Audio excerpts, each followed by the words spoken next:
నమస్కారం. ప్రతిధ్వని కార్యక్రమానికి స్వాగతం. 25 రోజులుగా కురుస్తున్న భారీ వర్షాలకు చెన్నై జల దిగ్బంధంలో చిక్కుకుంది. మహానగరం కాస్త మహాసముద్రాన్ని తలపిస్తోంది. వెంటాడుతున్న జల విలయంతో జనజీవనం స్తంభించిపోయింది. విద్యుత్ లేక ప్రజలు గాఢాంధకారంలో బిక్కుబిక్కుమంటున్నారు. సమాచార వ్యవస్థ దెబ్బతింది. లోతట్టు ప్రాంతాలు, మురికివాడలు వరదనీట విలవిల్లాడుతున్నాయి. విమాన సేవలకు అంతరాయం ఏర్పడింది. పలు రైళ్లు రద్దయ్యాయి. విద్యాసంస్థలు, కార్యాలయాలకు సెలవులు ప్రకటించారు. తమిళనాట చెన్నై సహా 13 జిల్లాలు, ఆంధ్రప్రదేశ్లోని నెల్లూరు, చిత్తూరు, ప్రకాశం జిల్లాలు భారీ వర్షాలకు అతలాకుతలమవుతున్నాయి. ఈ నేపథ్యంలో ప్రజల అప్రమత్తత, ప్రభుత్వ సహాయక చర్యలపై ప్రతిధ్వని చర్చను చేపట్టింది. చర్చలో పాల్గొంటున్న ప్రముఖులు ఎం పద్మనాభరెడ్డి గారు, forum for good governance secretary, doctor S Jeevananda Reddy గారు, ప్రముఖ పర్యావరణవేత్త, బొప్పరాజు వెంకటేశ్వర్లు గారు, ఆంధ్రప్రదేశ్ రెవెన్యూ అధికారుల సంఘం అధ్యక్షులు, బొమ్మనచెరు శ్రీరాములు గారు, తెలుగుదేశం పార్టీ నాయకులు.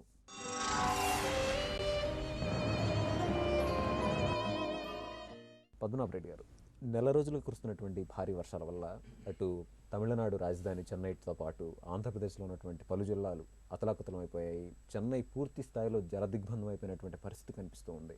మరి క్షేత్రస్థాయిలో ఉన్నటువంటి పరిస్థితి ఏంటి? ఈ విపత్తుని మీరు ఎట్లా చూస్తారు? అంటే మన భారతదేశంలో మాన్సూన్ రెయిన్స్ అని ఉంటాయి. ఫస్ట్ స్టార్టింగ్ ఈ యొక్క అరేబియన్ సీలో స్టార్ట్ అయ్యి సౌత్ వెస్ట్ మాన్సూన్స్ అంటారు. మనకు తెలుగు రాష్ట్రాల్లో ఎక్కువ పోర్షన్ తెలంగాణలో కూడా సౌత్ వెస్ట్ మాన్సూన్ 80% మనకు వస్తుంది. సో అది జూన్ నుంచి సెప్టెంబర్ వరకు ఉంటుంది. తర్వాత ఇదే మాన్సూన్స్ హిమాలయ వరకు పోయి మళ్ళీ రిటర్న్ అవుతాయి. దాన్ని నార్త్ ఈస్ట్ మాన్సూన్స్ అంటారు. అది ఇప్పుడు నార్త్ ఈస్ట్ మాన్సూన్స్ ఈస్ట్ కోస్ట్కి ఎక్కువ ఉంటుంది. పార్ట్ ఆఫ్ ఒరిస్సా, తర్వాత కోస్టల్ ఆంధ్రప్రదేశ్, తర్వాత చెన్నై ఇది.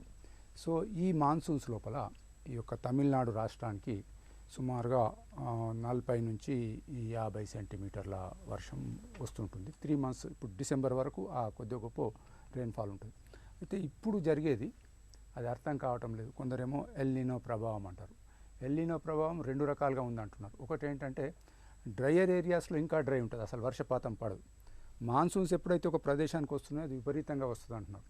ఏది ఏమైనా ఇంకా దాని మీద క్లారిటీ రాలేదు. ఎల్నినో ఎఫెక్ట్ ఎట్లా ఉంటుంది, అది 10 ఏళ్ళకి ఒకసారి వస్తుందా, ఆల్టర్నేట్ ఇయర్ వస్తుందా, భూతాపం పెరగడం వల్ల వస్తుందా, రకరకాలుగా థియరీస్ ఉన్నాయి.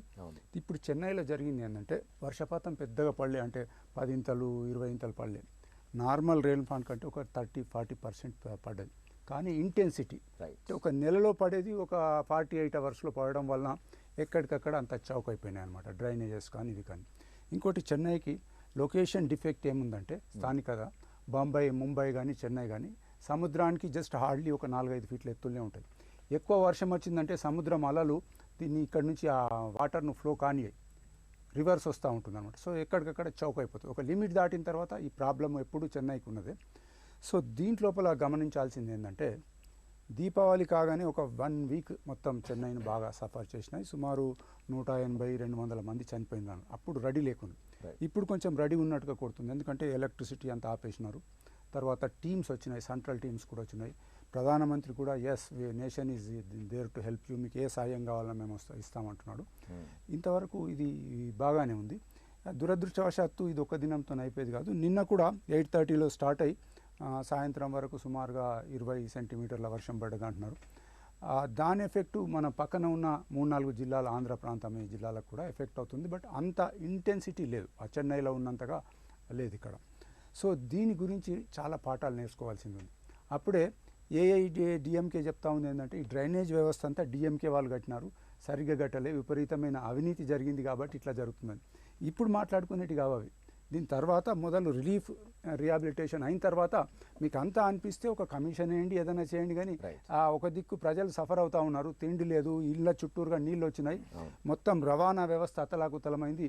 ఇప్పుడు అవి మాట్లాడడం అంతా బాగా అనిపించలేదు. జీవానంద రెడ్డి గారు, చెన్నైలో ఉన్నటువంటి పరిస్థితిని మనం చూస్తే 24 గంటల్లో దాదాపు 49 సెంటీమీటర్ల వర్షం నమోదైనట్టుగా గణాంకాలు చూస్తే మనకు అర్థమవుతూ ఉంది. అంటే ఒక నెలలో ఉన్నటువంటి వర్షపాతాన్ని గమనిస్తే ఇది 100 సంవత్సరాల్లోనే ఉన్నటువంటి వర్షపాతంలో అత్యధికమైనటువంటి అభిప్రాయం కూడా వినిపిస్తూ ఉంది.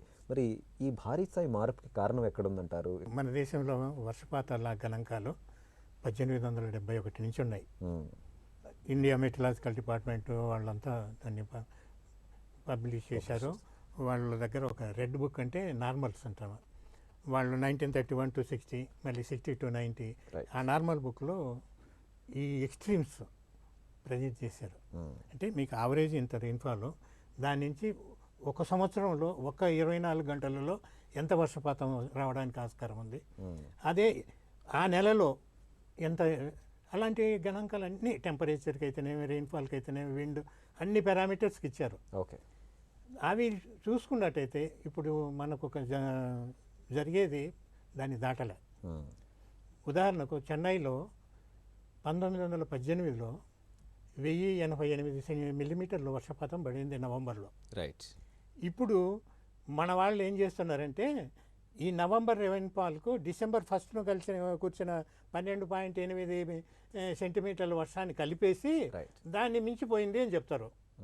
అది నవంబర్ రెయిన్ఫాలు, ఇది నవంబర్ డిసెంబర్ రెయిన్ఫాలు. అది కాదు, నవంబర్ రెయిన్ఫాల్ దాన్ని దాటలే. అది ఒకటే కదా క్వశ్చన్ ఇక్కడ. ఈ కోస్ట్లో నార్త్ ఈస్ట్ మాన్సూన్లో ఎక్స్ట్రీమ్స్ ఎక్కువ. ఎందుకంటే ఇది మిగతా సౌత్ వెస్ట్ మాన్సూన్ లాగా కాదు. డిప్రెషన్స్, సైక్లోన్స్ వచ్చినాయంటే విపరీతంగా వస్తాయి, అది రాకపోతే ఏముండవు. అవి చాలా వేరియేషన్ ఉంటుంది. ఇప్పుడు ఇది చూసి పైదేమో ఈశాన్య ఋతుపవనాలు, ఇది నైరుతి ఋతుపవనాలు కిందిది. మీరు చూడండి, ఎగ్జాక్ట్ ఆపోజిట్ ఉంటుంది. ఇది 1871 నుంచి 2009 వరకు. ఇప్పుడు ఈ పీరియడ్ ఇప్పుడు రివర్సల్ వచ్చేస్తుంది. సో మీకు ఒక 2-3 సంవత్సరాలు బాగా ఎక్కువనే ఉంటాయి, తర్వాత వీక్ అయిపోతాయి. న్యాచురల్ సిస్టమేటిక్ వేరియేషన్, సైక్లోన్స్ కూడా దీని నుంచే ఫాలో అవుతాయి. ఈ రెయిన్ఫాల్కు ఆల్ ఇండియా రెయిన్ఫాల్కు సంబంధం లేదు. ఓకే. వాళ్ళది ఏంటంటే నైరుతి ఋతుపవనాల్లో 70%, 80% వర్షపాతం 4 నెలల్లోనే వస్తుంది. అక్కడ 60 సంవత్సరాలు, 30 సంవత్సరాలు బాగుంటే 30 సంవత్సరాలు వీక్గా ఉంటాయి. వెంకటేశ్వర గారు, ఈరోజు తమిళనాడు రాజధాని చెన్నైతో పాటు ఆంధ్రప్రదేశ్లో ఉన్నటువంటి నెల్లూరు, చిత్తూరు జిల్లాల్లో భారీ స్థాయిలో వర్షపాతం నమోదు కావడం మనం చూసాం. మరి ఈ నేపథ్యంలో అధికార యంత్రాంగం, ముఖ్యంగా రెవెన్యూ సిబ్బంది ఎట్లాంటి చర్యలు చేపడుతున్నారు? రూయన్ తుఫాన్తో 15 రోజుల క్రితం మొదలైనటువంటి కార్యక్రమం దాదాపు మేమైతే నెల్లూరు జిల్లాకి 2000 మంది దాకా మొత్తాన్ని సిబ్బందిని ముఖ్యమంత్రి గారు చెప్పి అన్ని జిల్లాల నుంచి, శ్రీకాకుళం నుంచి అనంతపురం దాకా ఉన్నటువంటి అందరినీ మొత్తం మొబైలైజ్ చేసి డంప్ చేశారు. నేను కూడా దాదాపు 5 రోజులు అక్కడే ఉన్నాను. ఇక అయిపోయింది పూర్తిగా, అంతా కూడా ఎన్యూమిరేషన్ కూడా అయిపోయింది అనుకొని దాదాపుగా అందరూ కూడా మళ్ళీ రిలీవ్ చేసి 2 days బ్యాకే అంతా మళ్ళీ బ్యాక్ అయ్యి జిల్లాలకు వెళ్ళిపోయారు. మరలా 2 రోజుల నుంచి నెల్లూరులో ఒక 2 days నుంచే 16.8 సెంటీమీటర్స్ పడింది. అంత హెవీగా రెయిన్ వస్తూ ఉంది. ఈరోజు పరిస్థితి మా వాళ్ళని అడిగితే దాదాపు మళ్ళీ నిన్నటి నుంచి సెంటర్స్ ఓపెన్ చేశారు. నెల్లూరులో ఒక 50 సెంటర్లు ఓపెన్ చేశారు. దాదాపు 8,000 మందిని ఎవాక్యుయేట్ చేశారు ఇప్పటికి. అదేవిధంగా చిత్తూరులో 17 సెంటర్లు ఓపెన్ చేశారు. అక్కడ 2,700 మందిని తీసుకొచ్చి ఆ సెంటర్స్లో ఎవాక్యుయేట్ చేసుకొచ్చి వాళ్ళకి అన్నీ చూస్తూ ఉన్నారు మా వాళ్ళు. అయితే ఇప్పుడు మనకు తెలుస్తున్నటువంటి ఇష్యూలు అయితే మొత్తం నేషనల్ హైవే మీద నీళ్లు పారుతూ ఉన్నాయి. ఇటుపక్క వీళ్ళకి స్వర్ణముఖి రివర్ ఓవర్ఫ్లో అయిపోయింది ఆల్మోస్ట్ ఆల్. మొన్న కూడా ముఖ్యమంత్రి గారు నెల్లూరు వచ్చినప్పుడు అక్కడ ఇప్పుడు సార్ చెప్పినట్టుగా కంప్లీట్గా డ్రైనేజ్ సిస్టమ్ లేనందువల్ల టౌన్ మొత్తం మునిగిపోయి అన్ని రోజులు లోపల ఉండాల్సి వచ్చింది. సో దానికి ఆయన ఏది లెక్క చేయకుండా అధికారులను సిద్ధం చేసి అడ్డగోలు మొత్తం ఏదైతే ఉన్నాయో పగలగొట్టమని చెప్పేశాడు. దాంతో ఆ కార్యక్రమం స్టార్ట్ అయిపోయింది. చిన్న పెద్ద అనే తేడా లేకుండా ఏదైతే అడ్డం వచ్చిందో అవి మొత్తం కొట్టేయమన్నాడు. ఆయన దగ్గర ఉండి చెప్పారు కాబట్టి మా వాళ్ళకి పని ఈజీ అయింది, ఎలాంటి ఒత్తిడులకు లొంగాల్సిన అవసరం లేదన్నాడు. కాబట్టి ఇటు మున్సిపల్ అధికారులు, రెవెన్యూ అధికారులు కలిసి అక్కడ పూర్తి చేస్తున్నారు. అదేవిధంగా ఏదైతే వాగు కోర్సులు ఈరోజు ప్రమాద స్థితిలో ఉంది, రెయిన్ వచ్చి ఇప్పుడు టౌన్లో ఈ పక్కన పెట్టిన అదే దాటిపోయింది ఆ దశ. ఇప్పుడు ఏ దశకు వచ్చిందంటే వాగులు వంకలు పొంగి పొర్లే పరిస్థితి వచ్చినాయి. ఈ వాగు వంకలు పొంగి పొర్లితే రెవెన్యూ, ఇరిగేషన్ మళ్ళీ అక్కడ కలిసి పనిచేయాలి. అక్కడ ఏదైనా బ్రీచ్ రావచ్చు, ట్యాంకులు వచ్చేటువంటి పరిస్థితి ఉంటుంది. అదేవిధంగా ఆ వాగు కోర్సులని రియల్గా పాత కొన్ని 100 సంవత్సరాల క్రితం రాంది తుఫాన్లు ఇప్పుడు వరదలు వస్తూ ఉన్నాయి. అంటే ఎప్పుడు ఇంత రాలా. సరే వాగు కోర్సు లేదు కదా అని చెప్పి వాళ్ళ భూములు అన్యాక్రాంతమైనటువంటి పరిస్థితులు కూడా ఉన్నాయి. ఇది ఒప్పుకొని తీరాల్సిందే. దానికి అనేక రకాలు. సో ఆ వాగు కోర్సుని ఈరోజు ఆపేస్తాం, ఈరోజు తెలిసింది. సో అవన్నీ అబ్స్ట్రక్షన్ వచ్చి కూడా అవి మొత్తం కూడా నేషనల్ హైవే మీదకి, రోడ్ల మీదకి, ఊర్ల మీదకి వచ్చేటువంటి పరిస్థితి ఉంది. కాబట్టి ఇప్పుడు ఇరిగేషన్, రెవెన్యూ అధికారులు కూడా కలిసి శాండ్ అదంతా ఏదో ఫిల్లింగ్ ఆఫ్ శాండ్ చేసి బస్తాల్లో రెడీగా పెట్టుకొని వాటిని ఆపుకునే స్థితికి కూడా రావాలి. ఈ రోజు కూడా ముఖ్యమంత్రి గారు టెలికాన్ఫరెన్స్ అందరు అధికారులతో చేసి ఇటు అధికారులని, మిగతా వాళ్ళకి సంబంధించినటువంటి కార్యకర్తలను కూడా సిద్ధం చేశాడు ఆయన. ఇది పూర్తిగా వెళ్ళి Okay. సహాయ సహకారాలు అందించడానికి. సో అన్ని వైపుల నుంచి కూడా సిద్ధంగా ఉన్నారు. Okay. ఇటు నెల్లూరు చిత్తూరు జిల్లాలో కూడా ఇటు రెవెన్యూ ఉద్యోగులు కానీ మున్సిపల్ కానీ అన్ని అందరూ కూడా సిద్ధంగా ఉన్నారు. ఎవాక్యూట్ చేసి ఉన్నారు.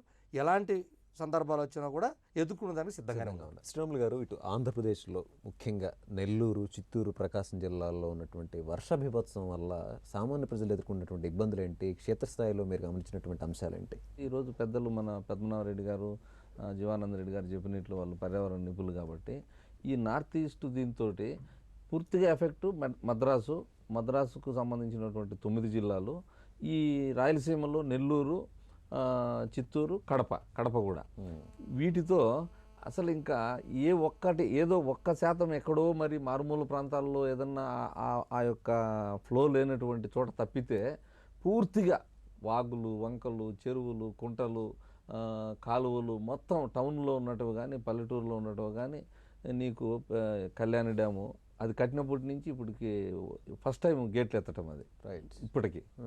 అటువంటి పరిస్థితుల్లో ఇంకా అసలు ప్రభుత్వానికి కానీ యంత్రాంగం కానీ ప్రజలు కానీ ఊహించాల. అయితే ప్రభుత్వ యంత్రాంగం మన బొప్పరాజు గారు చెప్పినట్టు రెవెన్యూ వాళ్ళు కానీ, తర్వాత ప్రభుత్వం కానీ, ముఖ్యమంత్రి గారు కానీ, పూర్తిగా ముఖ్యమంత్రి అయితే ఇంకా ఆ వరదలు వచ్చేటప్పుడు ఎవరు పోయే పరిస్థితి కాదు. వారు కూడా రాత్రింబవళ్ళు ఆ యొక్క వాగులు వంకలు లేకపోయి వాటిని పరిశీలించి అప్రమత్తం చేయటము, ప్రభుత్వ యంత్రాంగాన్ని కానీ ప్రజలు కానీ ఎవకేషన్ చేయటంలో కానీ చాలా వరకు సఫలీకృతమైనారు. అయితే వాటి వరకు సరిపోయింది. భవిష్యత్తులో కనుక రేపు సంవత్సరం మళ్ళీ ఇట్లే వచ్చిందనుకోండి, చెరువులు ఏవి ఒకటి కూడా ఉండవు. పరిస్థితి పూర్తిగా ఆక్రమణకు అయిపోయినాయి. వంకలు కానీ వాగులు కానీ 2 అడుగులు 1 అడుగు పెట్టే పరిస్థితి వచ్చేసింది. దాదాపు కొన్ని 10-15 మీటర్లు ఉండే వంకలు వాగులు కూడా. ఇంకొకటి ఆశ్చర్యం ఏమంటే, ఈ రెవెన్యూ సర్వేవర్లు పోయి చెరువు కట్టలు, ఇప్పుడు ఒక కట్ట ఏర్పాటు అయిందనుకోండి, 100 సంవత్సరాలు 150 సంవత్సరాలు చెరువు, ఇప్పుడు కట్ట ఏర్పడిన తర్వాత అది ఒకవేళ ప్రైవేటు భూమిలో మాది అనేటప్పటికి కూడా, మా పెద్దలది అనేటప్పటికి కూడా హక్కు ఎట్లా వస్తుంది? ఒక కట్టేసిన తర్వాత ఈ వంకలు మావి, ఈ వాగులు మావి, చెరువు కట్టలు మావి అని చెప్పి పూర్తిగా ఆక్యుపేషన్లకు కూడా వచ్చినాయి. సో ఈ పరిస్థితి వచ్చిందనుకోండి, అక్కడ పైన మిట్ట ప్రాంతాల్లో ఎఫెక్ట్ ఉండదు. ఎక్కడైతే నీళ్లు ఉండవో టౌన్లో మొత్తం ఎగిరిపోయే పరిస్థితి. ఓకే. ఆస్తులు, ప్రాణాలు, ధన ప్రాణమానాలు మొత్తం పోయేటివన్నీ. ఇంకా పద్మనాభరెడ్డి గారు, భారీ వర్షాల వల్ల, వరదల వల్ల తీవ్రంగా ఇబ్బందులు పడుతున్నటువంటి తమిళనాడు, ఆంధ్రప్రదేశ్ రాష్ట్రాలని కేంద్రం ఎట్లా ఆదుకోవాలంటారు? మరి కేంద్రం ఈ సమయంలో, విపత్తు సమయంలో తక్షణం ఎట్లాంటి స్పందన చూపాల్సినటువంటి అవసరం కనిపిస్తోంది? సాధారణంగా కోస్ట్ గార్డ్స్ అని ఉంటారు, వాళ్ళని కూడా సర్వీస్లో పెట్టినారు. They are ready. హెలికాప్టర్స్ కూడా రెడీ పెట్టినారు. నేషనల్ డిజాస్టర్ మేనేజ్మెంట్ ఫోర్స్ అని ఉంటుంది, వాళ్ళు కూడా రంగంలోకి దిగినారు. సో ఇది పెద్ద తుఫాన్ పద్ధతిలో రాలేదు. వర్షాలు పడ్డాయి, కొంచెం అంత ఎక్కువ పడ్డది, నీళ్లు పోవడం లేదు. సమస్యల్లో ఏంటంటే నీళ్ళు ఎక్కడికక్కడ ఆగి ఉన్నాయి. ఇప్పుడు చిక్కుకున్న వాళ్ళని తీసుకొని రావాలి, అదొకటి. అంతకు తప్ప పెద్దగా అలలు వచ్చినాయి, సముద్రంలో కొట్టుకుపోయినరు అటువంటిది లేదు. ఏదో ఎర్త్క్వేక్ వచ్చింది అక్కడికి పోలేమో, అది లేదు. ఇదంతా మ్యాన్ మేడ్ ప్రాబ్లం. ఇది మన అర్బన్ గవర్నెన్స్ లోపల, పట్టణ పాలనలో జరిగే తప్పు ఏంటంటే, విపరీతమైనటువంటి అర్బనైజేషన్ అవుతుంది. పట్టణాలకు ప్రజలు వస్తూ ఉన్నారు, పేద ప్రజలు, ఇన్ సర్చ్ ఆఫ్ ఎంప్లాయ్మెంట్. ఎక్కడ భూమి ఉంటే అక్కడ వాళ్ళు ఏదో గుడిసెలు వేసుకోవడం చేయడం చేస్తుంది. దాంతో ఇప్పుడే శ్రీరాములు గారు చెప్పినట్టుగా ఎక్కడ వాగులు వంకలు కానొచ్చినో అక్కడ దాన్ని పూర్తి చేయడం, అక్కడ ఉండడం. హ్యూమన్ ప్రాబ్లం, వాళ్ళని తీసి చేయలేం. సో ఇక్కడ కావాల్సింది ఏంటంటే ప్రాపర్ ప్లానింగ్ అన్నది లేదు. తర్వాత ఏ మున్సిపాలిటీ అయినా ఇండియాలో తీసుకొని విపరీతమైన అవినీతి ఉంటుంది. ఎందుకంటే మున్సిపాలిటీ లోపల అకౌంటబిలిటీ చాలా తక్కువ, జవాబుదారితనం ఇంకా కొద్దిగా ఇంజనీరింగ్ డిపార్ట్మెంట్లో ఉంటుంది. సెంట్రల్ పీడబ్ల్యూడీ వాళ్ళు అయితే కొద్దిగా జాగ్రత్తగానే ఉంటారు. కానీ ఈ అర్బన్ ప్లానింగ్ లోపల ఈ ఏరియాస్, దీంట్లో ఎట్టి పరిస్థితులలో ఎవరు కూడా దాన్ని పూడ్చడానికి లేదు. ఈ ఫ్రీ ఫ్లో కావాలా. తర్వాత ఈ మున్సిపాలిటీస్ లోపల ఏంటంటే సమ్మర్ లోపల క్లీనింగ్ ఆఫ్ సీవేజ్ సిస్టమ్ అని ఉంటుందన్నమాట. అంటే ఏప్రిల్, మే, జూన్ లోపల ఆ నాలాలంతా క్లీన్ చేయాలి. ప్లాస్టిక్ కవర్స్ వేయచ్చు, మట్టి కొట్టుకురావచ్చు, ఉసిరి ఉండొచ్చు. దానికి సరిగ్గా మెజర్మెంట్ బుక్ ఇది చేయలేము. అంటే ఈడ కొద్దిగా ఉంటుంది, ఆడ కొద్దిగా ఉంటుంది. అది పని ఎవ్వరు చేయరు, ఏ మున్సిపాలిటీ చేయదు. అట్లాగే ఇప్పుడు చెన్నైలో ఉన్న సమస్యను ఇప్పుడు మీరు అన్నట్టు కేంద్ర ప్రభుత్వం ఏం చేయాలి? కేంద్ర ప్రభుత్వం ఇప్పుడు వాళ్ళు అడిగిన సహాయం చేయాలి. మొన్ననే ఒక 900 కోట్ల రూపాయలు ఇచ్చినారు. ఇప్పుడు దాన్ని స్పెండ్ చేసే పరిస్థితి కూడా లేకపోవచ్చు ఇమీడియట్గా. కాకపోతే వాళ్ళకు ఫుడ్ ప్యాకెట్స్ ఇవ్వడము, టెంపరరీ షెడ్స్ కట్టడము, ఇమీడియట్ అవి చేసిన తర్వాత ఒక చక్కటి ప్లాన్ ఒకటి తయారు చేసుకొని ఫ్యూచర్లో ఇలా కాకుండా ఉండాలంటే ఏం చేయాలి, డ్రైనేజ్ సిస్టమ్ అంతా ఓవరాల్ చేసుకోవడం. తర్వాత ఎక్కడైతే నాలాలు ఆక్రమించున్నారో వాళ్ళకు కేంద్ర ప్రభుత్వము రాష్ట్ర ప్రభుత్వం కలిసి ఇండ్లు కట్టించి ఆ నాలాలన్నింటినీ కూడా ఫ్రీ ఫ్లోగా చేసినట్టయితే ముందు ఇలా రాకుండా ఉంటుందని. జీవనానంద రెడ్డి గారు, మనం నిన్నటి వరకు కరువును చూసాం, ప్రస్తుతం వరదల వల్ల పడుతున్నటువంటి ఇబ్బందిని చూస్తూ ఉన్నాం. ఈ కరువు, వరదలు, గతి తప్పినటువంటి ఈ ఋతుపవనాలు, ఈ మొత్తం వ్యవస్థపై అసలు ఎట్లాంటి అధ్యయనం జరగాల్సినటువంటి అవసరం ఉందంటారు? ఇలాంటి వాతావరణపరమైనటువంటి అంశాలపై కేంద్ర ప్రభుత్వాలకి, రాష్ట్ర ప్రభుత్వాలకి ఎట్లాంటి అవగాహన ఉండాలి? ఒక డైరెక్షన్లో ఉన్నాయి, కానీ ప్రభుత్వాలకు, ఇప్పుడున్న ప్రభుత్వాలకు ఇవి పట్టడం లేదు. వాళ్ళు ఎంతవరకు వేరే డైరెక్షన్లో పోతున్నారు. ఇంటర్నేషనల్గా బిలియన్స్ ఆఫ్ డాలర్స్ ఉన్న కాడ చూస్తున్నారు. గ్లోబల్ వార్మింగ్ అంటారు, ఇది అంటారు. దాంతో మొత్తం ఇప్పుడు మనం వీడికి వచ్చే ముందే ఒక మెయిల్లో ఒక రిపోర్ట్ వచ్చింది. ఐఏఎం వాళ్ళు ప్రిపేర్ చేశారు ఈ క్లైమేట్ చేంజ్ మీద. వాళ్ళు చేసిన బ్యూటిఫుల్ రిపోర్టు. ఆ రిపోర్ట్లో ఒక చాప్టర్ ఉంది ఈ వెదర్ దీని గురించి. వాళ్ళ మొత్తం రిపోర్టు ఒక్కదాని మీదనే ఆధారపడి ఉంటుంది. వాళ్ళు ఏం చేశారో, ఇది ఆల్ ఇండియా రెయిన్ఫాల్ 60 సంవత్సరాలు. ఇప్పుడు చూస్తే మీకు ఇది యాక్చువల్ డేటా, 10 సంవత్సరాల యావరేజ్లు ఇవన్నీ. వాళ్ళు ఇక్కడి నుంచి ఇక్కడికి తీసుకున్న డేటా అంటే డ్రై ఏరియాలో తీసుకొని టెంపరేచర్ పెరిగింది అనే ఇది తీసుకొచ్చి మొత్తం రిపోర్ట్ అంతా తయారు చేశారు. అంటే ఇది మిస్లీడింగ్, ఇది ఫ్యాక్ట్స్. అలా కాకుండా మనకు ఐఎండి ఉంది, ఐఐటిఎం ఉంది, ఆ సంస్థల ద్వారా ఇవన్నీ చేపించవచ్చు, అధ్యయనాలు చేసవచ్చు. ఆల్రెడీ చేశారు, దాన్ని ఇంప్లిమెంట్ చేయాలి. కానీ దానివల్ల అగ్రికల్చర్ డిపార్ట్మెంట్కి ఉపయోగం లేదు. ఎందుకంటే వాళ్ళకు ఈజీ మనీ కావాలి, ఇది పెడితే ఎవరివ్వరు డబ్బులు. సో వాళ్ళు ఆ విధంగా పోతున్నారు. కాబట్టి ఇవన్నీ ప్రాబ్లం. మేము వేరే దేశాలలో చేసినప్పుడు మేము చెప్పాము, అవి ఇంప్లిమెంట్ చేయించాం. కానీ ఇండియాలో చేయించలేకపోతాం. మనకు కావాల్సింది ఏంటంటే వర్షపాతాన్ని ప్రతి రీజియన్కు అనలైజ్ చేసి దాంట్లో ఉన్న ప్రాబ్లమ్స్ ఏంటి, దాంట్లో అంటే న్యాచురల్ వేరియేషన్స్ ఉన్నాయా, ఆ న్యాచురల్ వేరియేషన్స్ ఉన్నప్పుడు ఎలా ఉన్నాయి, ఈ మంచిగా వర్షాలు ఉన్నప్పుడు ఏం చేయాలా, తక్కువ వర్షాలు ఉన్నప్పుడు ఏం చేయాలా, దీనికి అనుగుణంగా మన వాటర్ రిసోర్సెస్ మేనేజ్మెంట్ ఏ విధంగా లింకులు చేసుకోవాలి, ఇవన్నీ చేయాలా. ఏదైతే ప్రజలకు కావాలో అది జరగటం. వెంకటేశ్వర గారు, భారీ వర్షాల వల్ల ప్రజలు తీవ్ర ఇక్కట్లు పడుతున్నటువంటి వైనాన్ని చూస్తూ ఉన్నాం. ఒకవైపు రవాణా వ్యవస్థ స్తంభించిపోయింది, విద్యుత్ సరఫరా లేదు, తాగునీటికి సమస్య ఉంది, ఆహార సమస్య ఉంది. మరి ఈ సమస్యల నేపథ్యంలో ప్రభుత్వం ఎట్లా ఆదుకోవాలంటారు? ప్రజలకి సహాయక చర్యలు ఎలా కొనసాగించాలి? ఇప్పుడు మనకు ఉదూద్ దగ్గర నుంచి అంటే మనకు ఉన్నటువంటి మనకు అనుభవాలు వస్తూ ఉన్నాయి. దాదాపు 970 కిలోమీటర్ల దాకా మనకి తీర ప్రాంతం ఉంది. సో మనము ఈ నేపథ్యంలో మరి అప్పుడు 3000 మంది ఉద్యోగులందరినీ అక్కడ తీసుకెళ్ళాము. అక్కడ దాదాపు ముఖ్యమంత్రి గారు ఆడే కూర్చున్నారు, కంప్లీట్గా దగ్గరుండి దాన్ని మళ్ళీ తిరిగి ఈరోజు మళ్ళీ విశాఖపట్నం చూస్తున్నామంటే అసలు మేమైతే అట్లా చూస్తామనుకోలేదు. మొత్తం ఏం లేదు, స్మాష్ అయిపోయింది వైజాగ్. అటువంటిది మళ్ళీ లైన్లోకి వచ్చింది. ఇప్పుడు మళ్ళీ నెల్లూరు జిల్లా అంతా అతలకుతలం అయిపోతుంది, ఆ చివర ఈ చివర. కాబట్టి ఇవన్నీ కూడా మనం దృష్టిలో పెట్టుకొని రాబోయే రోజుల్లో ఇందాక మనం అన్నట్లుగా ఒత్తిడి ఎలా, ఇప్పుడు ముఖ్యమంత్రి గారు స్వయంగా నెల్లూరులో కూర్చొని డ్రైనేజ్ అంతా పాల్గొట్టండి, ఆక్రమణలన్నీ తొలగించండి అన్నారు కాబట్టి సరిపోయింది. అలా మాకు సహకారంగా ఇస్తే ఇటు మున్సిపాలిటీ వాళ్ళకి కానీ లేకపోతే రెవెన్యూలో ఎవరికైనా సరే ఏ ఇబ్బంది ఉండదు. కాబట్టి డ్రైనేజీ వ్యవస్థని పూర్తిగా మనం రాబోయే రోజుల్లో కంప్లీట్ కోస్టల్ లైన్లో ఉన్నటువంటి అన్ని జిల్లాల్లో కూడా పూర్తిగా టేకప్ చేయాలి. అదేవిధంగా అండర్ గ్రౌండ్ కేబుల్ ఎలక్ట్రిసిటీ మొత్తం కూడా ఆ రోజు ముఖ్యమంత్రి గారు కూడా వైజాగ్లో కూడా చెప్పారు. అది మొత్తం కూడా ఎలక్ట్రిసిటీ అండర్ గ్రౌండ్లో కేబుల్ వ్యవస్థను తీసుకురావాల్సిన అవసరం ఉంటుంది. అది ఏ నిధులైనా కానీ సెంట్రల్ నుంచి తీసుకురాని ఎక్కడి నుంచి తీసు. అదేవిధంగా కనీసం మొన్న నేను పోయాను కొన్ని మండల్స్కి, సైక్లోన్ షెల్టర్స్ అసలు దారుణమైనటువంటి పరిస్థితుల్లో ఉన్నాయి. అంటే అసలు పనికిరావు, అసాంఘిక కార్యకలాపాలు జరుగుతున్నాయి అక్కడ. ఆ షెల్టర్స్ లేవు. చూడండి, ఇప్పుడు ఇంత పెద్ద వస్తే ఎక్కడికి తీసుకెళ్ళి పెట్టాలి, వాళ్ళందరినీ ఎక్కడ ఎవాక్యుయేట్ చేయాలి, ఎంత ఇబ్బందులు పడుతున్నారు. స్కూళ్ళు పట్టుకుంటే స్కూళ్ళు మునిగిపోతున్నాయి. అదే షెల్టర్స్ అయితే దానికోసమే ఆ నిమిత్తమే కడతారు కాబట్టి ఒక హైట్ చూసుకొని దానిలో చేయాల్సిన అవసరం ఉంది. కాబట్టి సైక్లోన్ షెల్టర్స్ని ఇప్పటికైనా మనం ఆ కోస్టల్లో సపరేట్గా చూడాలి, నిర్వహణ సరిగా ఉండాలి. వాళ్ళని మళ్ళీ అవసరమైతే కొత్తగా నూతనంగా నిర్మించాలి. కార్యాలయాలు ఉన్నాయండి, తహసీల్దార్ కార్యాలయాలు అసలు లేవు. అసలు అక్కడ సైక్లోన్ ఏరియాలలో వచ్చేటువంటి మండలాలు లేవు. మళ్ళా కార్యాలయాలు మళ్ళీ మనం కట్టుకోవాలి, వాటిని దగ్గర తీసుకురావాలి. కమ్యూనికేషన్ వ్యవస్థ కూడా చాలా ముఖ్యం.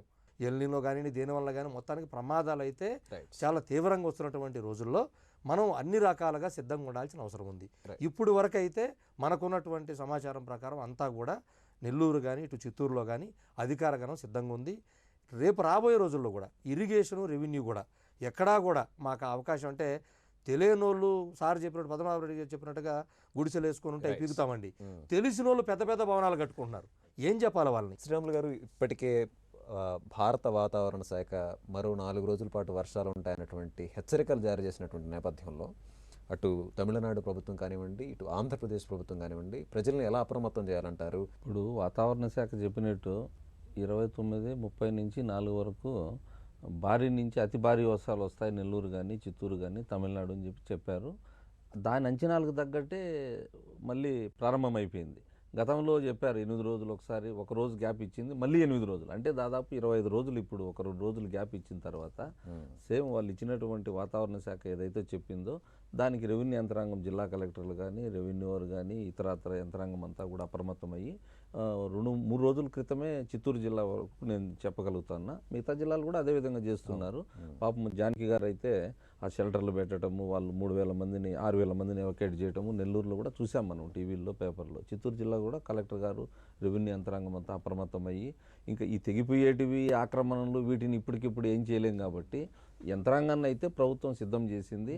పౌర సరఫరాల శాఖ కూడా ప్రతి ఒక్క కుటుంబానికి 25 కేజీలు బియ్యము ఇచ్చారు.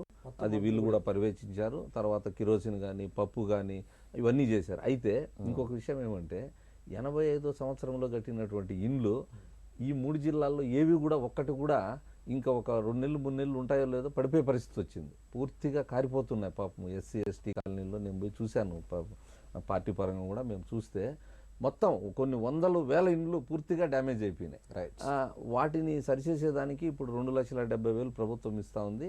అయితే తక్కువ ఇండ్లు శాంక్షన్ చేసింది దాంట్లో. అంటే ఈ విధంగా జరుగుతుంది అని అనుకోలేదు కాబట్టి ప్రభుత్వం కూడా ఇంకా ఎక్కువ ఇండ్లు చేసేదానికి ప్రయత్నం చేస్తూ ఉంది, చేయాలా. తమిళనాడుకు, ఆంధ్రప్రదేశ్లోని 3 జిల్లాలకు వానముప్పు మరో 4 రోజులు ఉంటుందని వాతావరణ శాఖ హెచ్చరించింది. ఈ పరిస్థితుల్లో ప్రజలను మరింత అప్రమత్తం చేయాలి. ప్రభుత్వాలు సహాయక చర్యలను ముమ్మరం చేయాలి. కేంద్రం తక్షణం ఆదుకోవాలని నిపుణులు కోరుతున్నారు. ఇది నేటి ప్రతిధ్వని. నమస్కారం.